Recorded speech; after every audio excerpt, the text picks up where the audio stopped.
Welcome to the Physical Product Movement, a podcast by Fiddle. We share stories of the world's most ambitious and exciting physical product brands to help you capitalize on the monumental change in how, why, and where consumers buy. I'm your host, Ken Ojuka.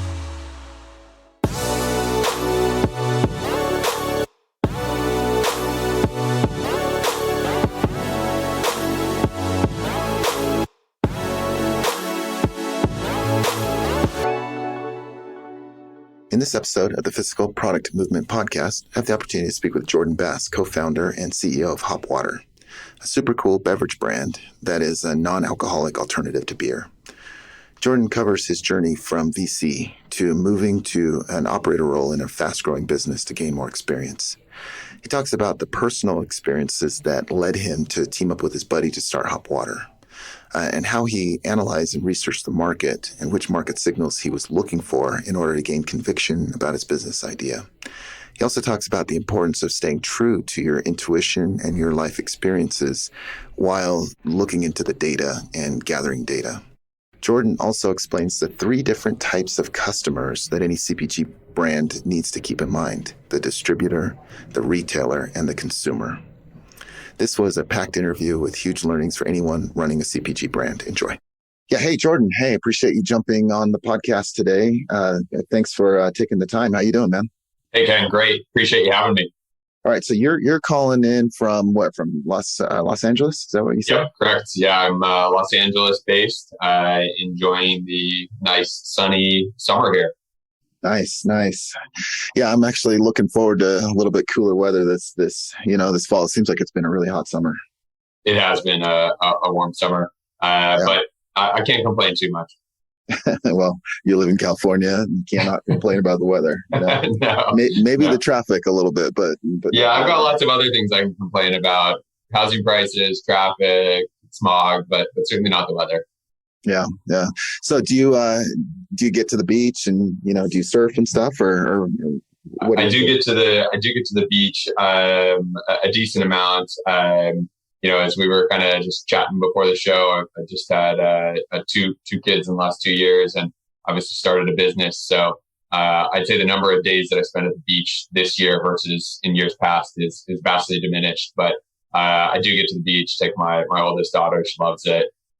So yeah, it's pretty cool. It's nice having access to that. I mean, I think it's actually one of the best things about Los Angeles is that we've got access to the beach. We've got access to some pretty incredible mountains within a few hours driving distance, for skiing, snowboarding. Got some incredible backpacking, rock climbing, like all within, a couple hours kind of driving distance. So I'm a big outdoors guy. So that's, keeps me planted here. Well, cool. Well, why don't we just jump right into it, kind of the way that we always do. Do you have a quote in mind that, motivates you, inspires you, gets you out of bed in the morning? Do you have something that you could share? Yeah, absolutely. So it's one of my favorite quotes. I've kind of had it, on my desk or in my phone. I've got kind of a list of quotes for a number of years. And it is that man cannot discover new oceans unless he has the courage to lose sight of the shore. It's by Andre Gide, and there's some controversy whether it's attributed to him or not. But the quote, I think remains, really insightful either way, especially for entrepreneurs. And, for me, and I think a lot of other entrepreneurs, there's a kind of safe path, so to speak. I was in a corporate job before, which I really enjoyed a lot of it. I think you can kind of, look at, but I always had, the dream of building a company and of starting my own company. And, I think this is just really appropriate that you can't do, something kind of special, like building a company or a new product or a new brand, unless you really have, totally lose sight of that kind of, safe foundation. There's no kind of in between. Yeah. Yes, very applicable to entrepreneurship. I mean, to a lot of life, actually. Most things that are meaningful are going to be scary and require some sort of risk. And so, but definitely for entrepreneurship. Well, why don't we do this? Can you tell us just a little bit about your background? So you mentioned you had a corporate job before. What were you doing? What did you go to school for? Where did you grow up? That kind of stuff. Yeah, absolutely. So I'll just kind of start at the beginning and keep it somewhat brief. Happy to go into more detail. So I grew up in Northern California in a small town that most people have never heard of called Nevada City. It's about an hour west of Lake Tahoe and about an hour and a half north of Sacramento, kind of in the foothills of the mountains in Northern California, leading into the Sierra Nevada. And just a really picturesque, beautiful town. And I mentioned that because it was formative for me, and that I spent a lot of time outdoors, going to the lake and river and skiing, snowboarding up in Tahoe. And so, that was formed that I like to be active outdoors, pretty health conscious, and being physically active and fit and whatnot. And so grew up there, and then after high school, went to Pepperdine for undergrad, studied business, and really just fell in love with the mechanics of business, everything about business. I think I had training from that pretty early. My dad has always been into investing and likes to tell the story that when we were young, or when I was young, we'd go walk together, and he'd be kind of telling me about the bond market and the stock market. So I guess there was a little encouragement early. But so studied business, really fell in love with it. And then from there, went into venture capital, investing in clean tech and alternative energies. Definitely a passion point of mine is alternative energies, climate change, et cetera. So it was pretty cool, able to meld, finance with, something that I really believed was valuable. And I think one of the biggest, realizations that I thought was interesting when I went and started in the working world was how kind of mechanical things are when you learn in school. They kind of teach you about macroeconomics and models and all this kind of stuff. Right. And when I got into the working world, it was just like they kind of like leave out how important people are and relationships with people, and it's not as mechanical as it sounds like in school. And that's been really a theme that I think that they miss in school, or at least they did for me, and right. I think super important. And it's one of the best parts of business, right? Is the relationships you develop, with your employees, with partners, with, it's kind of a shame that you don't actually get a lot of that out of, when they teach business in school. Yeah, 100%. I mean, you spend, the average person spend 8 to 12 plus hours a day at your job. And, you really do develop relationships. I mean, I've developed lots of relationships, friendships, long-term friendships with people that I've worked with and, continue to. So yeah, absolutely. It's totally one of the joys. I really value that about business. So anyway, from there, then I went to work for one of the portfolio companies that the firm had invested in. The partner who brought me in had a business career, built and sold a company before he started venture capital. And, so they made this investment, and he's like, look, this will be great experience for you. You'll get, you can stay with us if you want, but I recommend getting some on the ground business experience. And so, so I went and joined this company. It was literally just the founder at the time.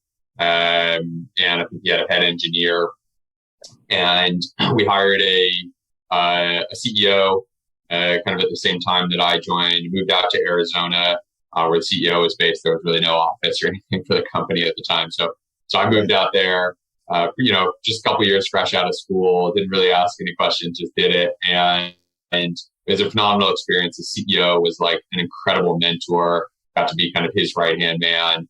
I led sales and marketing, literally made the first sale for the company, and then we built it up to 8 figures, sold part of it, licensed part of it.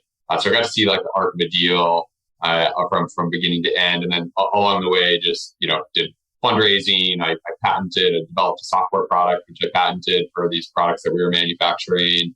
moved to production lines, a small acquisition, like just learned so much. It was really cool. So what was the product?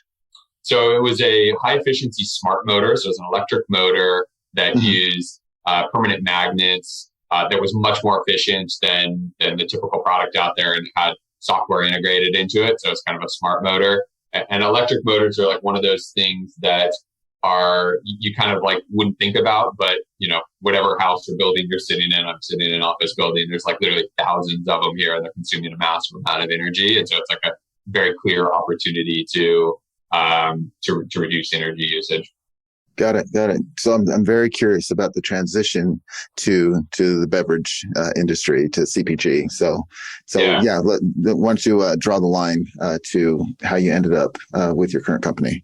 Yeah. So after that, I was looking for kind of the next opportunity, and my wife and I had got married at the time. Both of our families are in Southern California, so Southern and Northern, and so I was looking to move back to Los Angeles at the time. So started looking at opportunities out here, and found a company called The Wonderful Company, which I went to work for. Incredible company, privately held CPG company with really amazing consumer brands. And so I went to work in the corporate strategy group, doing kind of in-house management consulting. And, I'd had a lot of the kind of roll your sleeves up experience from startup days, but didn't have as much of the formal structured problem solving. And I was able to get that experience there. I was drawn to the opportunity also. My family, my grandparents were in the agriculture industry. And so I'd always, really had an affinity for kind of, farm to table type products. And the company's really about like healthy premium products. So it really aligned with what, my own personal kind of beliefs and products that I consume. So it was a really amazing, opportunity. Actually, I think it's about time to crack a hop water here. We didn't plan this, I swear. So did that, and then was able to help build after doing corporate strategy, took an opportunity within the company running the e-commerce business, and was able to build that up many times over at the time during the time that I was there. So I had a really, really fun good run there. I think we built it into one of the best in class e-commerce kind of groups within CPG at that time, and just learned a ton, got to kind of be a GM of that business. And so that was kind of how I got my CPG experience. And then, really wanted to do something more entrepreneurial, and was ready to get back to that space. I'd kind of been a bit of like an entrepreneur in the company, building up the e-com business, but wanted to, as I started at the top, kind of lose sight of the shore and discover new oceans, so to speak, which was building my own company. And my co-founder, a guy named Nick Tranto, we'd been hanging out as just friends in Los Angeles, and we were both kind of commiserating on how we were getting a little older. We were just, harder to keep the pounds off. We loved hanging out with our buddies and drinking beers and whatnot, but wanted to kind of find some alternatives so we could continue to enjoy those occasions, but something that had something that kind of aligned with our health goals and our fitness goals. And I came to it, I was training for a triathlon, and my wife got pregnant, and it kind of put a spotlight on the fact that I was the one that was crushing double IPAs and 6 packs of beer on the weekend, and that was a little incongruent with my health and fitness goals at the time. And so I started drinking, LaCroix, and just found those to be like not very celebratory or satisfying after you have 4 or 5 of them at the office. And then kind of looked at some of the non-alc beers at the time. They didn't taste that great, still super carb and calorie heavy. And Nick had a similar kind of experience. He's a former Marine, triathlete. He would say he put on 20 pounds, was kind of looking to, get a little healthier. And so we were both kind of on independent paths to the same hole in the market. There just wasn't a product that fit for us. And so we decided to go create ourselves. And that's how Hop Water was born. We really wanted something that was lower no calories, lower no carbs, gave us that great occasion, and paid homage to our favorite beers and then still had some functional reason why.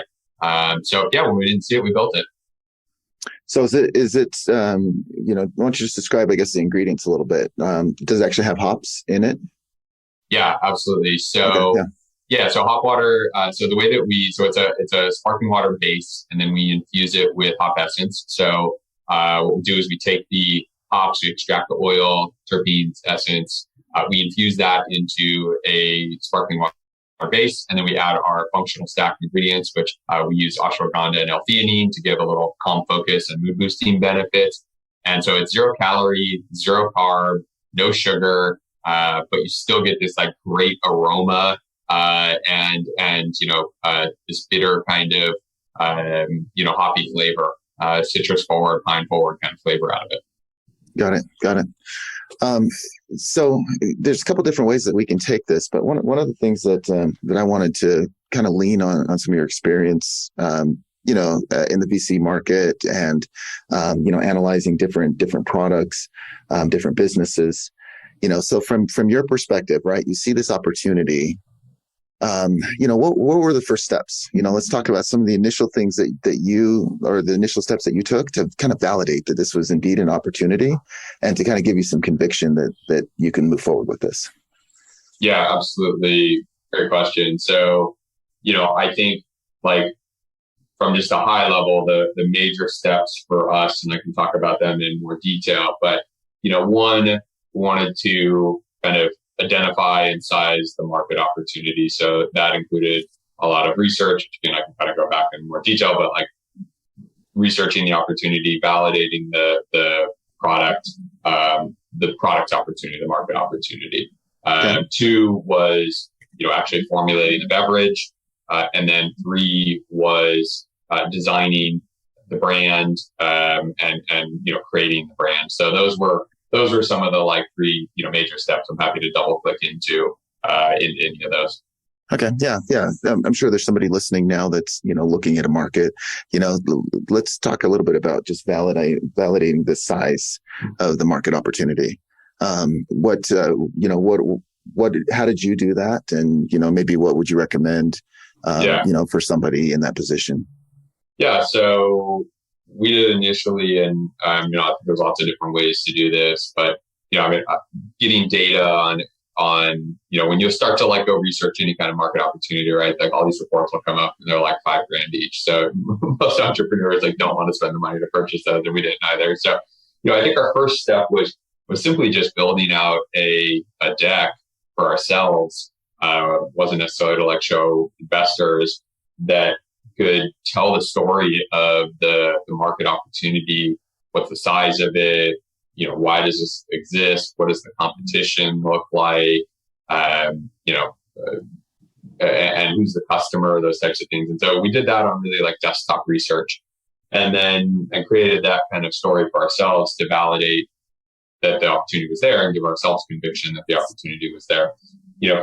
From there, we did some scrappy survey work. And we actually, I think we spent like $1,000 or something and did like a survey to validate the different product concepts and see if consumers would be interested in it. And that gave us, and we'd like look to kind of purchase intent for this type of product. And that gave us even more conviction. And then we did, finally, once we actually designed the brand and the concept, we actually did some digital testing to see, would consumers actually click on this? Would consumers actually buy this product? And that gave us kind of further conviction, but that was a little bit further down the road. Sure. Now, had you already formulated the product when you decided to do some of that initial testing, or? Yeah, when we did the survey work, that was pre-formulating the product. I think it was actually like in the middle of formulating the product. We had done some design mock-ups at the time, and we were still formulating. And then the digital testing came post formulating the product. Okay. And so this, you mentioned, kind of putting together this deck, kind of highlighting the market opportunity and, kind of where the opportunity was for you guys to enter. What was that story for Hop Water? Yeah, it's going back a little ways, but I think we tried to look at it as, again, the deck was really for ourselves, but we really tried to, Sure. and I think, looking back at my experience being in VC and, I was able to kind of look at it through an investor's eyes. And, I think at the time, it was really that there was like this growing market segment. There's these huge macro trends of health and wellness in food and beverage, right? And these trends have been going on for many years. This is not a new trend, but we felt like there was so I think that was a big part. Just looking at kind of the macro trends, health and Sure. wellness. I think when you look at some of the younger consumers these days and their consumption of alcohol, there's consumers are just drinking less. But they're certainly not socializing any less, right? Like if you look at millennial or Gen Z consumers, are still obviously socializing just as much. And so that created kind of a gap for us where we said, okay, there's not as much innovation in this space. And the consumer is looking for something new that aligns with their health and wellness goals. And that created the first kind of hole in the market for us. Then we looked at, the size of the market and looked at a couple different, markets that we thought we could take some share from, validated like, yes, large market. We looked at the competitive set. We felt like there was a hole in the market. There's no one's doing the functional aspect. When you look at, we're in cans, we have flavors. So we have multiple kind of points of differentiation within our product. And when we were looking at the category, we saw that and we said, there's this big consumer demand. There is a potentially really large market, and there is not the innovation to align with what that consumer is looking for. And I think those three pieces together really gave us a lot of conviction that there was a big opportunity. Got it. And so I think this leads right into positioning, right? I wanted to make sure that we double clicked on that. So you're looking at a functional beverage. It almost seems like it's, you mentioned the word celebratory, Yeah. There's an occasion where you would seek out your product. What are some of the other elements of your positioning? And how did you guys think about it back then? And then maybe you could tell us a little bit about how maybe it's changed a little bit since then. Yeah, absolutely. I think so. We're really kind of like a beer adjacent product, and I think for that occasion, every occasion and frankly more that you would enjoy a beer, you can enjoy a hop water. And we talked about it in the early days as kind of your Sunday through Thursday beverage. So enjoy some beers on the weekend or cocktails, whatever you like to, wine, whatever you like to drink.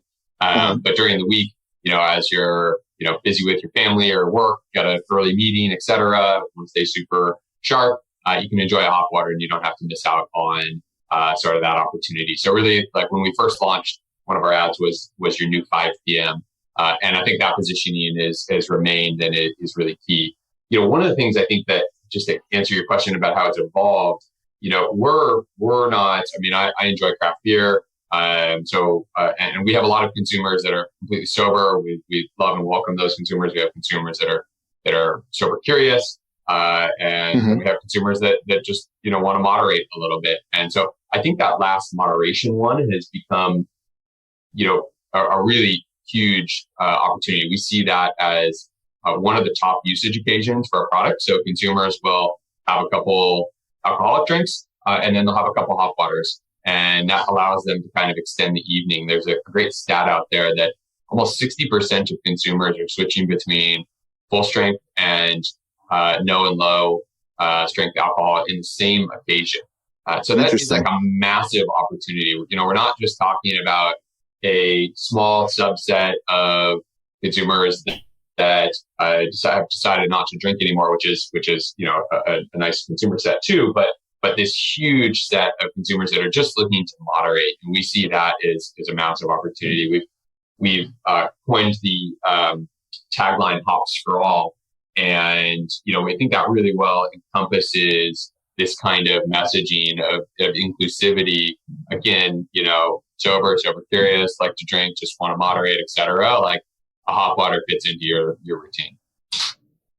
So it sounds like a lot of your positioning came from, just your stage in life and some of the experiences that you were having at the time. Did you guys kind of lean on any other data points in order to get to that positioning? We did a bunch of research, but I would say, and we definitely had some additional data points. But look, I would say in like the early days of formulating a company, like you just kind of have to use a lot of intuition. We definitely had data points, but it's really tough to get like a full story because you just don't have access to the data. You don't have the money to spend on buying the data. So I'd say we had like a scatter plot of data, and then we just kind of had to use our intuition.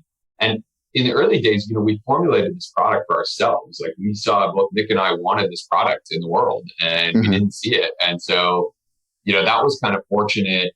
And I think a lot of entrepreneurs are that way, right? You like discover a hole in the market because you actually, or one of your family members or something wants the product, versus like at a big company where you kind of are looking at the data, the trend lines, et cetera. But like the people that are working on it, they may or may not be that target consumer. So you kind of have to rely a lot more heavily on data. So we were able to, again, we're definitely data driven, but like we're able to, rely on, hey, what do we want out of this product?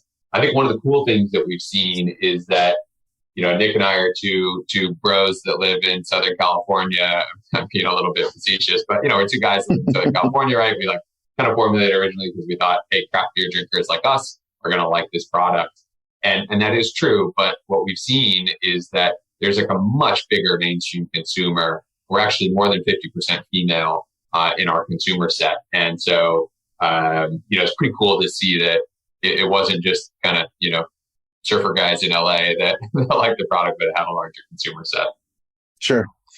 And one of the tough things about positioning is, you might have an intuition for it. You might start, it's almost like you're iterating and sort of pivoting towards it, as you try to nail your positioning, especially in the early days. You mentioned the new 5 p.m. Is that what you said? Yeah. Yeah. And then, I look on your website, the sip of the summer, right? And it's sort of like this idea of relaxing and, kind of kicking back. I'm curious if there are any lessons about learning how to communicate your positioning, to your audience, but then also maybe to any investors or any stakeholders. How did you learn anything? Did it change in any way? Sometimes that's kind of a tricky part, is you have an intuition, but it's tough to like get the words, to actually communicate it. Yeah, I think in the words, that's definitely been something that's evolved over time, and we have an incredible marketing team that has been able to evolve that kind of over time. I talked about like the hop sprawl. That was a tagline that we launched later. I think our initial positioning and our intuition around positioning was right. So I don't think we've changed that over time. But to your point, what we have evolved is how we talk about it. And, I think for any entrepreneurs out there, you have to, and it's true for us, you have to understand that like your brand over time is going to evolve and change. And so you constantly have to look at the consumer feedback, the data, and we do all the time. We look at our social media data. We look at what's working, what's not working, which ads are working, which ads are not working. We try to, we take insights from that. We survey our consumers. We talk to our consumers. I love talking to our consumers. I get so many insights from that. So, we take all of those pieces of data and put those together and have definitely evolved the way that we kind of message, the product over time. But the actual positioning, I think, has stayed pretty consistent. Yeah, and your brand's obviously had some success with distribution through retailers, big box stores, that kind of thing. Just keeping in line with this conversation about positioning. Of course, you got to position it to your customers, but how did you position it to the retailers to convince them to carry you? Yeah, absolutely. Great question. I mean, I think, using that data that we had, and, as we launched and we're able to continue to build the brand, we're able to get, more insights and data. as to the category trends. But, I think to that point, just like you would share with an investor, why they should invest in your brand, you have to, share with the retailer. I mean, as anyone in this space knows, there's really three customers that you're selling to as a CPG brand, right? You're selling to the distributor, you're selling to the retailer, and you're selling to the actual consumer. And so, and that messaging varies for each of those, or what they're interested in varies for each of those. And I think for the retailer, it's really about telling the category and consumer growth opportunity. Retailers, of course, want to have products that their consumers are interested in. They want to be on the forefront and provide that selection. And so, I think we focused a lot of time on understanding those consumer trends and being able to communicate those effectively to the retailer. And so, okay, how big is the category? How fast is it growing? Why does this product align with where consumer trends are going? How big of a portion of the category should this be? Where should it sit in your category? So, we did a lot of work around that to make sure we didn't make the retailer's job too hard. We tried to do the work for them so that it was an easy yes. Okay. Yeah, got it. And then coming from sort of the VC background, did you guys seek investment right away, or did you try to bootstrap this? No, we did. I mean, we funded the company ourselves to start, to get to at least a kind of proof of concept, and then we launched it. We sort of quote unquote bootstrapped it to launch the company. And what we saw when we launched it was there was just incredible success right away. And it was, to your kind of question earlier, there's all these like points in the journey where you're kind of gaining conviction, and I think like for us, and I think for a lot, but certainly for us, it wasn't, there was definitely an aha moment in the very beginning, right? That like gave us the conviction that there was an opportunity here. But then as you're building it, we continued to try to strengthen that conviction. And when we launched online, we launched in 2020. And so online was really the only place to launch at that time. We just saw like an immediate spike. Like we turned it on, we sold out of our first production run right away. I can remember that when we were producing the product, I think we like cut the run in half or something because we thought it was, or we spaced it into two different runs because we were like, oh wow, it's just a lot of cans. It was like thousands of cans. It wasn't that many, Right. not in hindsight. But at the time, it was a lot. It was money out of our own pocket, and we like sold out of it right away. And they were like, oh, okay, now we need to like produce more like tomorrow. And so when we saw that, just to answer your question, when we saw that traction right away, it was another huge like conviction gaining moment. And we said, we got to move fast here. And so we went and raised some friends and family funding, and then raised from a couple early stage kind of VCs to make sure we had enough fuel to grow the brand. Okay, got it. And one of the challenges, obviously, of doing a beverage online is just shipping costs. How did you guys think about that? And I guess, how do you think about it today? Yeah, absolutely. I mean, the transportation, not only online, but in retail, I mean, transportation is a continual, area that we think about a lot.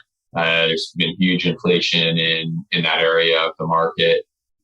So, I think I don't want to give too much of my secret sauce away on shipping, but I was lucky to have a lot of experience with online and selling beverages and how to, do that efficiently or as efficiently as possible. So, I think we've got a pretty good setup, and I would venture to say one of the best in the industry in terms of, how we're handling the logistics of our online business. And what percentage do you think of your business is direct to consumer online versus retail? Yeah, we have a pretty strong percentage of our business, but we're rapidly sort of growing retail. They're about equal today. Okay. In the early days, it was a lot of direct to consumer. That was how we initially built the business. But the retail business is up hundreds and hundreds of % year over year, and it's just absolutely on fire. So it's gonna quickly be the majority of the business. Got it. Yeah. And as we get, close to wrapping here, I mean, why don't you just tell us a little bit about where people can find you? Which outlets are you in? Yeah, absolutely. Thanks for the question. So, we're available in most states. We're in about 35 states nationwide. Some of our key retailers, you can get us in the Northeast at Wegmans. They've been an amazing chain that we launched in this year. HEB and Kroger down in Texas, out here in California. Ralph's, we just launched our full line and our new peach SKU in Gelson's. You can get us in many of the other natural food and conventional grocers. We're also available in many packaged liquor accounts, Total Wine, Bevmo. Get us nationwide through GoPuff, as well as obviously through our own website and through Amazon. Yeah, got it. And why don't you tell us the website? Yeah, so it's hopwater, HOPWTR.com. Okay, and then you've got a store locator on there. And so we do, yes. Find something close. So one of the questions that I did want to ask you is just, we're in August right now.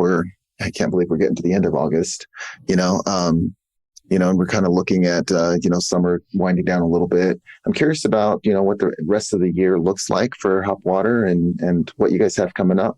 Yeah, absolutely. I mean, we're building the brand rapidly. The summer's been absolutely incredible. We're seeing huge growth. We just launched our peach SKU, which is our newest flavor. It's absolutely delicious. Of course, really great for summer, but of course year round. And we still have a couple more months of hot weather to enjoy it. So, so that's a fun one. And then we've got Sober October coming up in just 2 months here. So that's a huge occasion for all of the non-alc products. So look for us in retailers around you. And then, of course, Dry January, which is a massive opportunity for all of the non-alc bevs. So, we're really forward-looking, just continuing to build the business every day and continue to harness this rapid growth, both in the brand as well as the larger category in the industry. Okay, awesome. So just 4 quick questions for you, quick fire round. What's one tool or resource that you could recommend? I'm certainly, from a tool standpoint, I'm a big advocate of to-do lists and calendaring. So I've got a pretty simple spreadsheet that I use. I've got the app for it on my phone, and I'm constantly jotting those items down. And then I take those items, and then at the beginning of each week, usually on Sunday, to try to get a jump on the week, I calendar all of my things that I need to accomplish, not just meetings, but basically appointments for myself on my calendar. And I recommend everyone do that. Okay, got it. What's a book that you could recommend to the audience? I actually just mentioned this the other day, Principles by Ray Dalio. I love that book. All of the stuff Ray Dalio writes is amazing, and that's a really good one. Yeah, I like following his, he gives talks and stuff, and so you can find a bunch of his stuff on YouTube, but yeah, I follow him as well. What's one piece of advice that you'd give your 21-year-old self? That's a good one. Probably, just start moving forward, especially in the entrepreneurial game. I think it's, I see a lot of entrepreneurs, and I think I was guilty of it at the time, doing a little too much planning and not enough just taking the next step. So I would say just take the next step. Yeah. On that note, I mean, you got a little bit of experience, before you went out on your own. Would you recommend that path to people as well? Yeah. Look, in hindsight, for me, it was great. I mean, it definitely de-risked the proposition for me, and it gave me the experience set to be able to dive right in and avoid a lot of mistakes I think I would have made at the time. For me, it was a great path. I'm glad I gained that experience. When you look at some of the most successful entrepreneurs and investors out there, a lot of it's because they started really early. And so depending on what your ambitions are, there is definitely a time factor. If you start earlier, you've got more time to learn and fail and accomplish. Got it. And then last question, who is one person in your field of work, or maybe, somebody who has another brand that you admire and kind of watch, who's somebody that you'd love to take to lunch? Who's someone I'd love to lunch? That's a good one. Yvonne Chenard from Patagonia. That guy's, incredible. He's incredibly focused on his vision, and they're so contrarian. It's really impressive. Yeah, and he's come up a few times on the podcast. Nice. But yeah, great entrepreneur. Another one I would like to, and this is also another book that I would recommend, is Ben Horowitz from Andreesen Horowitz, and he wrote the book The Hard Thing About Hard Things. I think for any entrepreneur, that is like incredible sort of manuscript to basically follow. And it's a fun read too. Like he's just got a great personality, and just the way he explains things is awesome. So yeah, he's like a student of business too. He's like so impressive. Yeah. And so just wrapping up here, just give us some parting advice, for other entrepreneurs out there, other people in the CPG industry. What would your parting advice be? I'd say take the next step and have fun. You definitely need to enjoy the ride. A lot of hard work, but it's super rewarding. If anyone out there that's thinking about becoming an entrepreneur, I can say it's hard, but it's one of the most rewarding things that I've ever done outside maybe of having kids. Awesome. Jordan, hey, appreciate it. You've been a great guest on here, and we look forward to talking with you a little bit more and watching the success of your company. Thanks a lot. Thanks, Ken. Yeah, appreciate you having me. It's been fun. The Physical Product Movement Podcast is brought to you by Fiddle. To find out more about Fiddle and how our industry-leading inventory ops platform is giving modern brands and manufacturers full visibility into their inventory and operations, visit fiddle.io, and then make sure to search for Physical Product Movement in Apple Podcasts, Spotify, Google Podcasts, or anywhere else podcasts are found. Make sure to click subscribe so you don't miss any future episodes. On behalf of the team here at Fiddle, thanks for listening.